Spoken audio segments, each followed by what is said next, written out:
जय हिंद दोस्तों। जोमेटो के बारे में बात करेंगे। कई सारे ब्रोकरेज रिपोर्ट निकल के सामने आई हैं दोस्तों। कई सारी ब्रोकरेज Q3 का अनुमान भी लगा रहे हैं, उसका भी यहाँ पे हम लोग देखने वाले हैं। एवरेज अनुमान क्या है उसको भी हम लोग यहाँ पे देखेंगे। और Q3 रिजल्ट के पहले 4.5% की गिरावट आई है, तो इस गिरावट का क्या महत्व है, इस गिरावट के बाद क्या करना है, इस पे भी विचार हम लोग करने वाले हैं। जैसा कि आप लोगों को पता है दोस्तों, 1.5% के आसपास की मार्केट में गिरावट देखने के लिए मार्केट मतलब निफ्टी की बात कर रहा हूँ। 1.5% के आसपास निफ्टी में गिरावट देखने के लिए मिल रही है, 350 पॉइंट 350 पॉइंट के आसपास। तो इसी वजह से सारे के सारे कंपनियों में गिरावट देखने के लिए मिल रही है, जिसमें जोमेटो भी अछूता नहीं रहा है। इसमें भी 4.5% की गिरावट देखने के लिए मिल रही। अब ये गिरावट कहाँ से ट्रिगर हुई है, तो ये गिरावट ट्रिगर हुई है यूएसए से। यूएसए ने ग्रीनलैंड पे को खरीदने के लिए या कब्जा करने के लिए जो भी प्रेशर यूरोप के देशों पे बना रहा है, उसकी वजह से थोड़ा सा सेंटीमेंट जो है डाउन हुआ है। और इसकी वजह से अमेरिका के भी सभी जो भी बाजार हैं उनमें भी गिरावट आ रही है। उनके फिनों में कह लीजिए, फ्यूचर में गिरावट आ रही है उनके, ठीक है ना। डाउ में, S&P 500 में, नैस्डैक में, जो मेन तीन है।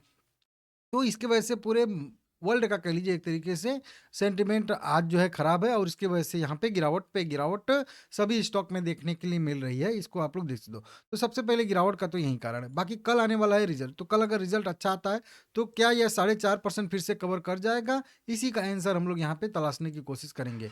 268 रुपया करेंट प्राइस ट्रेड कर रहा है। 2.5 लाख करोड़ के मार्केट कैप वाली कंपनी है।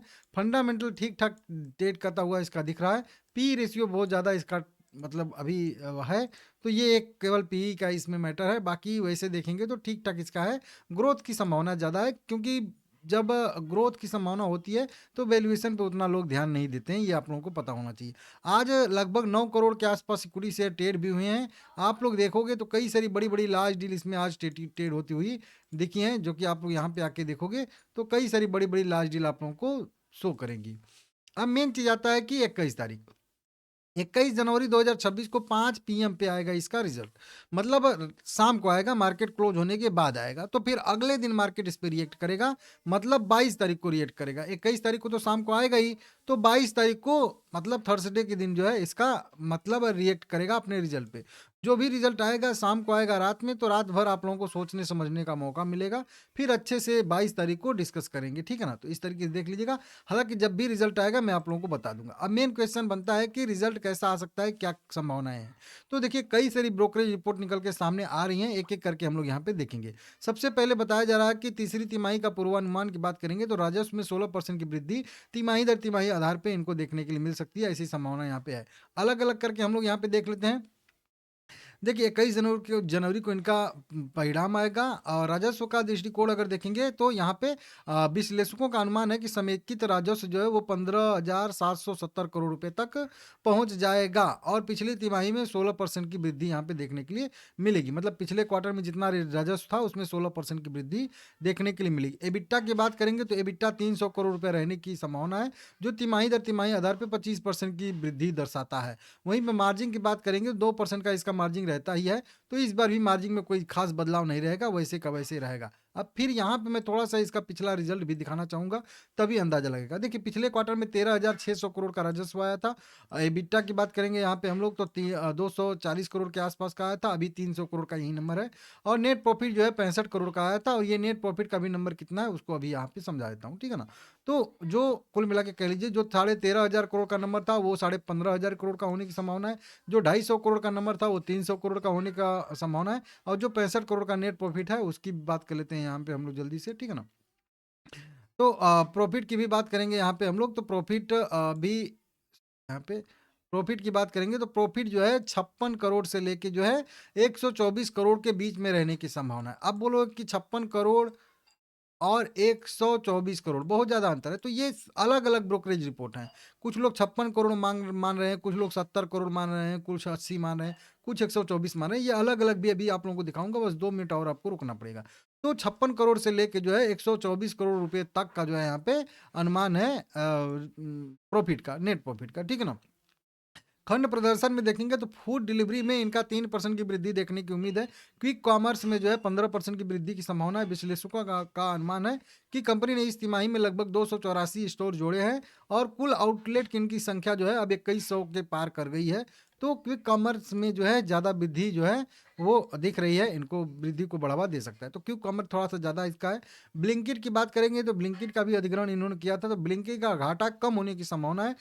जबकि जिला स्तर पर यहाँ पे परिचालन लाभ मार्जिन जो है वो स्थिर रहेगा, प्रॉफिट मार्जिन। और विश्लेषकों का मानना है निवेश प्रतिस्पर्धा और 10 मिनट डिलीवरी पर प्रबंधन की टिप्पणी का भी इंतजार रहेगा कि उस पे क्या सरकार सॉरी सरकार बोल रहा हूँ, मतलब कंपनी के मैनेजमेंट क्या विचार कर रहे हैं इस तरीके से, ठीक है ना। तो कुल मिला के राजस्व में वृद्धि की संभावना है, और ब्लिंकिट में राजस्व कम, लॉस कम होगा, तो इससे भी प्रॉफिट में थोड़ा सा बूस्ट मिल सकता है, ऐसी संभावना यहाँ पे है, ठीक है ना। तो इस तरीके से कंपनी ने अपना जो है यहाँ पे अपडेट दिया है, कुल मिला के अनुमान लगाया जा रहा है।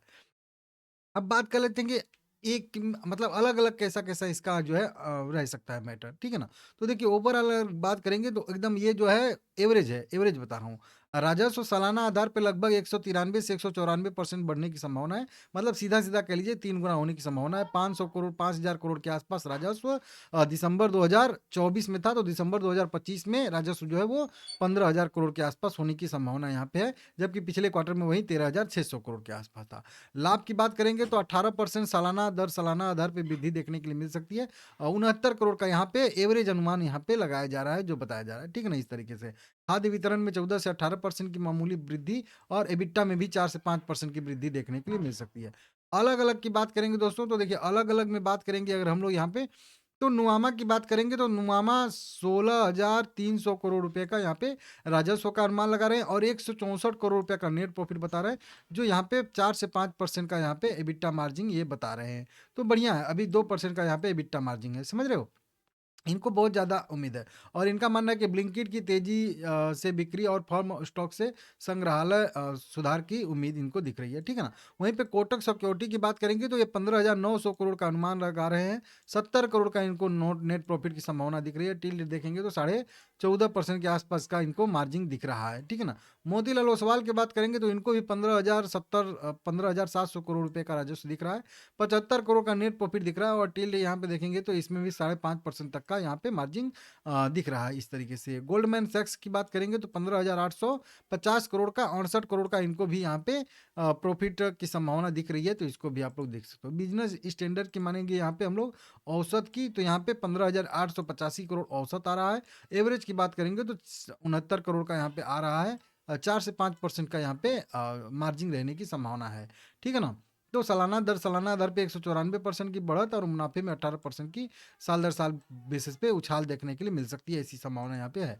इस तरीके से कंपनी ने अपना अनुमान बताया है, अनुमान यहाँ पे आ रहा है नज़र, इसको आप लोग चाहो तो यहाँ पे आराम से देख सकते हो। ब्रोकरेज रिपोर्ट की बात करेंगे दोस्तों, तो कई सारे ब्रोकरेज रिपोर्ट भी यहाँ पे निकल के सामने आई हैं। ओहो सॉरी, यहाँ पे नहीं है, यहीं पे है लगता है। कई सारे ब्रोकरेज रिपोर्ट है, जैसे कोटक सिक्योरिटी ने बाय रेटिंग दिया है 400 का टारगेट, गोल्डमैन सैक्स ने 375 रुपये का टारगेट दिया है, नुआमा ने देखेंगे तो 300 रुपये का टारगेट दिया है।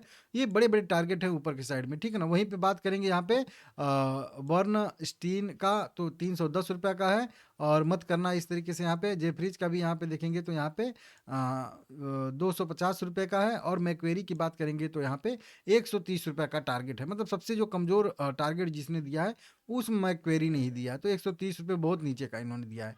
अब इसमें चार्ट पे आते हैं, चार्ट पे क्या यहाँ पे देखिए 280 रुपये का सपोर्ट टूट चुका है। अब इसमें मेरा भी विवेक कि शायद से 240 रुपये के आसपास फिर से इसका जो है अगला सपोर्ट बनेगा, तो शायद से वहाँ तक जाने की संभावना हो, बशर्ते कल वहीं अगर कल बढ़िया रिजल्ट आ जाता है तो रिकवरी यहीं से फास्ट रिकवरी हो जाएगी, नहीं तो 240 के लिए आप लोग यहाँ पे तैयार रहिएगा। वीडियो पसंद आया है लाइक करिएगा, कल रिजल्ट आएगा तो आप लोगों को वीडियो बना के अपडेट दूंगा। चैनल सब्सक्राइब कर लीजिएगा।